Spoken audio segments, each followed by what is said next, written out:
शिविर लगाते समय इन बातों का ध्यान रखना है। अगर आप कहीं पर शिविर लगा रहे हैं तो 5-6 लोग मिलकर ही शिविर लगाएं। आपके साथ कोई योग्य डॉक्टर होना अति आवश्यक है।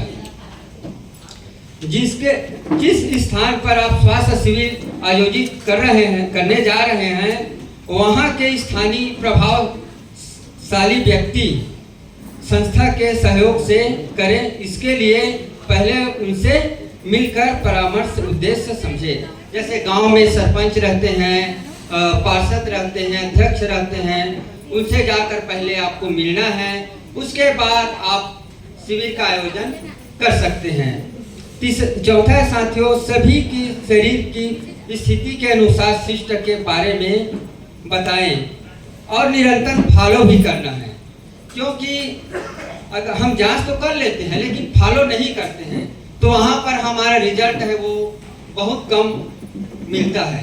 तो हमें लगातार फॉलो भी करना है। और जैसे कि हम लोग शिविर लगाने के बाद वहां छोड़ देते हैं, और कई साथियों को, मैं तो लगातार मैं शिविर कर रहा हूं, तो जहां हम शिविर लगाते हैं और वहीं पर हम रिपोर्ट बता देते हैं, तो वहां रिजल्ट उतना ज़्यादा नहीं मिलता है साथियों। अगर हम वहां चेक करने के बाद अगर घर में जाकर रिपोर्ट बताएंगे, तो यहाँ तो हम एक व्यक्ति का रिपोर्ट जांच किए हैं, लेकिन अब अगर हम घर में जाकर जब रिपोर्ट बताते हैं तो वहाँ 10 लोग रहते हैं, तो 10 का हम रिपोर्ट वहाँ और 10 का हम वहाँ फिटनेस चेकअप कर सकते हैं और वहाँ रिजल्ट आना एकदम फिक्स हो जाता है साथियों। मैं लगातार ये कैंप मैं कर रहा हूँ। तो ध्यान दें कि रिपोर्ट वहाँ नहीं बताना है, हमें घर में जाकर बताना है।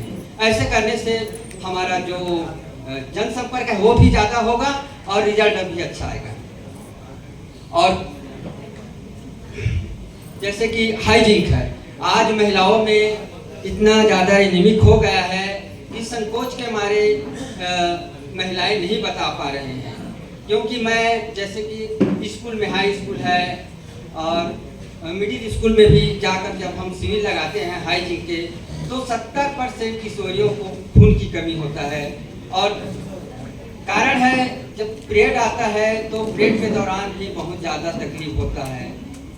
महिलाएं हैं तो महिलाओं में भी कमर में दर्द है, ये सब खून की कमी है, ये सब हाइजीन की कमी के कारण ये सब चीज़ हो रहा है।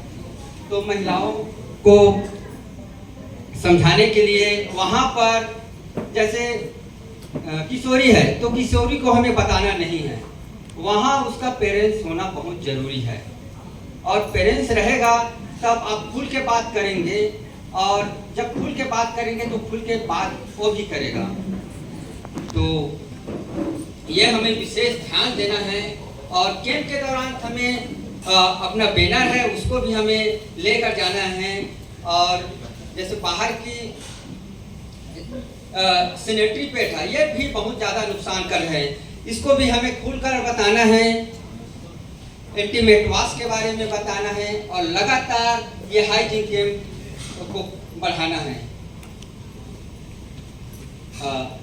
इसी के साथ मैं अपना वाणी विराम करता हूं।